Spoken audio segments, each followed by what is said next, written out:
wahai para pelaku pembuat dosa, wahai para pezina, wahai para peminum khamar yang belum bertaubat, kalau kalian belum sanggup untuk berbuat baik, kalau kalian belum mampu untuk beramal saleh, paling tidak jangan kalian sakiti zuriat Rasulullah.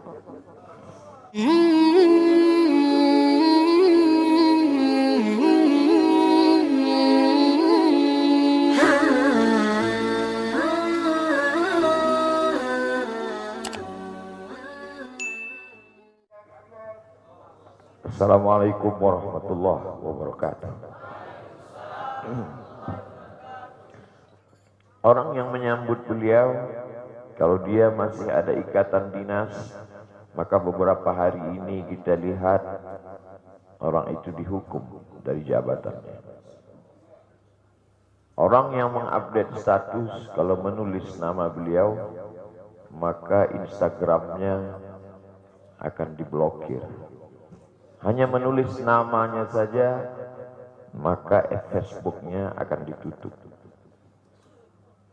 Orang menjadi takut untuk menjenguk beliau, kecuali orang-orang yang takutnya sudah dihabiskan hanya untuk Allah SWT. Apa dosanya? Apa salahnya? Berapa triliun negeri ini pernah dirugikannya? Berapa sumber daya alam, minyak, batu bara, nikel, uranium yang pernah dijualnya ke luar negeri?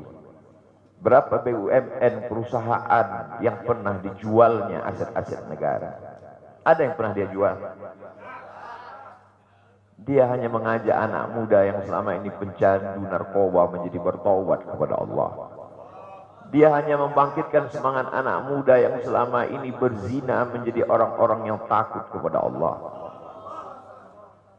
Dia hanya mengajak mereka yang memakai baju hitam, pakaian hitam, merubah menjadi pakaian putih. Mereka berusaha untuk memutihkan catatan amal baik mereka di hadapan Allah.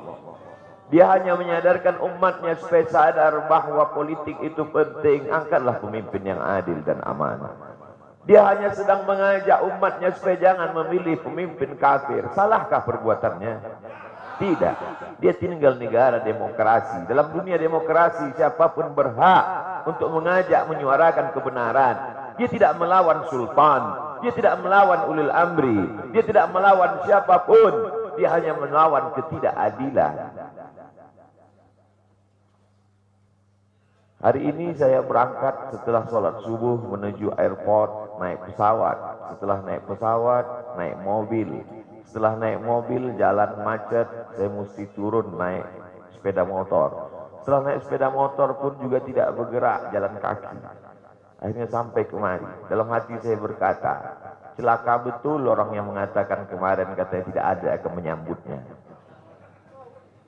Sudah 3 hari, saya pikir 3 hari tidak ada orang lagi. Saya akan datang bisa duduk berdua dengan beliau.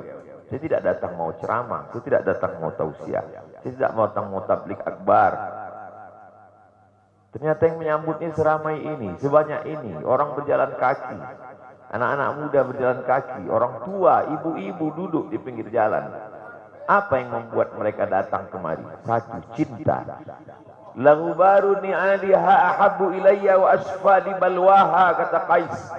Debu yang menempel di sandal Laila lebih dapat menghilangkan rasa sakit dan duka. Hanya cinta kepada Laila, apalagi cinta kepada zuriat Nabi Muhammad sallallahu alaihi wasallam. Andai engkau orang alim, andai engkau hafal kitab, andai engkau mengerti kitab kuning, banyak ilmumu, tapi ada kebencianmu kepada ahli bait Rasulullah sallallahu alaihi wasallam, hilang keberkahan ilmu. Andai engkau punya derajat seperti seorang wali, andai engkau diangkat Allah sebagai wali, maka jatuh derajat kewalianmu hanya karena kebencianmu kepada ahli bait. Apa kata Kiai Haji Maimun Zubair? Ahli bait itu seperti Quran yang lapu. Andai ada ahli bait itu yang nakal, yang jahat sekalipun, dia tetaplah seperti Quran yang lapu. Quran yang buruk, andai titiknya sudah tidak ada lagi, tak akan mungkin kau akan buang. Kau tetap juga akan jaga dia, kau akan cium dia. Kenapa? La yamassuhu illal mutahharun. Allah yang mensucikan. Seorang sahabat Nabi disuruh membuang air bekas daripada bekam Rasulullah SAW. Buanglah ini, kata Rasulullah. Lalu kemudian beliau pergi ke belakang. Setelah itu dia datang lagi menghadap Rasulullah SAW. Rasul tahu apa yang dia lakukan karena Nabi dapat wahyu. Nabi terbuka hijab. Tapi Nabi ingin bertanya kepada dia. Bukan Nabi tidak tahu. Nabi tahu, diberikan Allah pemberitahuan. Nabi ingin memberitahu siapa yang tidak tahu. Kemana darah bekam tadi kau buat, kata Nabi. Ku minum ya Rasulullah. Mengapa engkau minum? Karena aku tahu bahwa darah yang mengalir dalam diriku membuat aku haram tersentuh api neraka. Mengalir darah itu dari dia kepada Sayyidatuna Fatimah, dari Fatimah kepada Sayyidina Al-Hasan, dari Sayyidina Al-Hasan ada juga kepada Sayyidina Al-Husain, dari Sayyidina Al-Husain kepada Sayyidina Ali Zainal Abidin, dari Zainal Abidin kepada Sayyidina Muhammad Al-Baqir, dari Sayyidina Muhammad Al-Baqir mengalir darah itu kepada Sayyidina Ja'far Sadiq, dari Ja'far Sadiq mengalir kepada Sayyidina Ali Al-Uraidi, dari Ali Al-Uraidi mengalir darah itu kepada Sayyidina Muhammad An-Naqib, dari Muhammad An-Naqib mengalir darah itu kepada Sayyidina Isa sampai kepada Sayyidina Ahmad bin Isa Al-Muhajir. Lalu kemudian darah itu mengalir kepada Imam As-Saggaf, Al-Idrus, Al-Haddad, Al-Attas, dan salah satunya adalah bin Syihab, dan salah satu dari zuriat bin Syihab itu adalah Sayyidi Al-Imam Al-Akbar Al-Habib Muhammad Rizik Syihab. Kalau mau hidup tenang, beliau sudah tenang dengan anak menantunya, dengan cucunya, dengan ilmunya. Beliau meraih gelar LC dari Universitas Imam Muhammad Ibn Saud. Dia cukup dengan majlis-majlis maulidnya cukup. Mengapa dia bersusah payah? Mengapa dia mesti kena fitnah? Dia hanya mengikut darah Sayyidina Al-Husain. Kalau mengikut Sayyidina Al-Hasan lembut, mengikut Sayyidina Al-Hasan lembut sentuhannya. Maka para ahli bait ini mengikut dua aliran, Sayyidina Al-Hasan dan Sayyidina Al-Husain. Kedua-duanya saya cintai. Habaib yang mengikut Sayyidina Al-Hasan, saya datang, saya cium tangan mereka, saya bersilaturahim, lembut gaya mereka. Tapi mereka semua mengajak untuk mencintai Sayyidina wa Maulana Muhammad sallallahu alaihi wasallam. Tapi ada yang seperti Sayyidina Al-Husain, menggelegar suaranya, dia hunuskan pedangnya untuk musuh-musuh Allah. Keduanya adalah sama-sama diridhai Allah. Innal Hasan wal Husain sayyida syababi ahli jannah. Yang mencintai Sayyidina Al-Hasan, mencintai Sayyidina Al-Husain, yang mencintai zuriat mereka, keturunan mereka, maka dengan cinta itu bekal kita menghadap Rasulullah sallallahu alaihi wasallam. Andai aku dihadapkan nanti menghadap Allah, tahajudku tak sebanyak Imam Ahmad bin Hanbal, 300 raka'ah fil yaumi wal lailah, 300 rakaat sehari semalam. Andai aku dihadapkan kepada Rasulullah sallallahu alaihi wasallam, maka jihadku tidak sebanyak Sayyidina Khalid ibn Walid. Setiap jengkal kulitnya, setiap tetes darahnya tak lepas daripada tebasan tombak, anak panah dan pedang. Andai aku dihadapkan kepada Sayyidina Maulana Muhammad sallallahu alaihi wasallam, amalku tak sebanyak Abdurrahman ibn Auf. Lalu apa bekalmu, hai Abdul Somad? Adakah ceramah-ceramahmu itu bisa kau jadikan bekal menghadap Allah? Tidak. Sebagiannya sudah diambil oleh tatapan mataku melihat berapa subscriber, follower, dan viewer.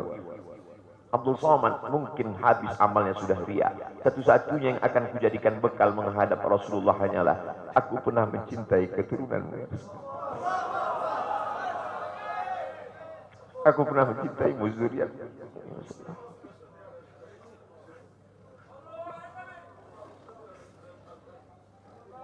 Wahai para pelaku pembuat dosa, wahai para pezina, wahai para peminum khamar yang belum bertaubat, kalau kalian belum sanggup untuk berbuat baik, kalau kalian belum mampu untuk beramal saleh, paling tidak jangan kalian sakiti zuriat Rasulullah. Jangan kalian keluarkan kata-kata, jangan keluarkan kata-kata fitnah. Bagaimana kalian akan menghadap Rasulullah? Bagaimana kalian akan menghadap Rasulullah? Pada saat itu seluruh umat berkumpul menghadap Nabi Adam alaihissalam. Kami tidak sanggup berdiri di padang mahsyar ini, wahai Adam. Menghadaplah kepada Allah. Kata Adam, aku tidak sanggup menghadap Allah. Karena dulu Allah berkata, la taqraba hadhihi syajarah. Jangan kau dekati pohon kuldi ini, tapi aku malah memakannya, ya Allah. Mereka datang menghadap Nabi Nuh alaihissalam. Kata Nabi Nuh, aku tak sanggup menghadap Allah. Karena anakku durhaka. Sa'awi ila jalalin ya'simuni minal ma. Aku akan naik ke atas bahtera perahu yang bisa menyelamatkan aku dari air. Aku tak sanggup menghadap Allah, kata Nabi Nuh alaihissalam. Mereka menghadap kepada Nabi Musa, aku tak mampu, kata Nabi Musa. Mereka menghadap kepada Nabi Isa, aku pun malu kepada Allah. Karena mereka jadikan sembahan di atas muka bumi Allah. Mereka hanya mampu menghadap Sayyidina wa Maulana Muhammad sallallahu alaihi wasallam. Wahai para peminum khamar, wahai para pezina, wahai para pelaku dosa, kalau kalian belum mampu beramal soleh, belum mampu bertobat, paling tidak jangan kalian zina zuriat Rasulullah SAW. Bagaimana kalian akan menghadap Rasulullah? Pada saat itu tak ada syafaat. Man dzalladzi yashfa'u 'indahu illa bi'iznih. Tak ada satu pun yang bisa memberikan syafaat kecuali Sayyidina wa Maulana Muhammad sallallahu alaihi wasallam. Wahai para pemimpin, yang hari ini kau dititipkan amanah kekuasaan. Beberapa hari ini kau lihat apa yang dilakukan orang pada Donald Trump. Kurang hebat apa lagi Trump? Negara adidaya, kekuasaan, kaya raya. Tapi ketika kekuasaan itu diambil oleh Joe Biden, kita pun malu melihat video ejekan-ejekan itu. Kalau hari ini kau punya kekuasaan, saudaraku, sampai masanya kau juga akan mengalami seperti yang dialami oleh Trump. Jabatan itu dicabut Allah Ta'ala. Saya masih melihat video bagaimana Bapak Susilo Bambang Yudhoyono sampai ke Pekanbaru beberapa tahun yang lalu. Di depan balihonya disobek. Beliau jenderal, ganteng, punya partai. Tapi setelah kekuasaan itu tak ada di tangannya, difitnah, dibuli, balihonya disobek. Bagaimana agaknya ketika tiga hal itu tak ada pada diri kita. Tidak jenderal, tidak ganteng, dan tak pula punya partai. Fa'tabiru ya ulil absar. Menangkap ikan di Bukit Selasih. Demikian, terima kasih. Assalamualaikum warahmatullahi wabarakatuh.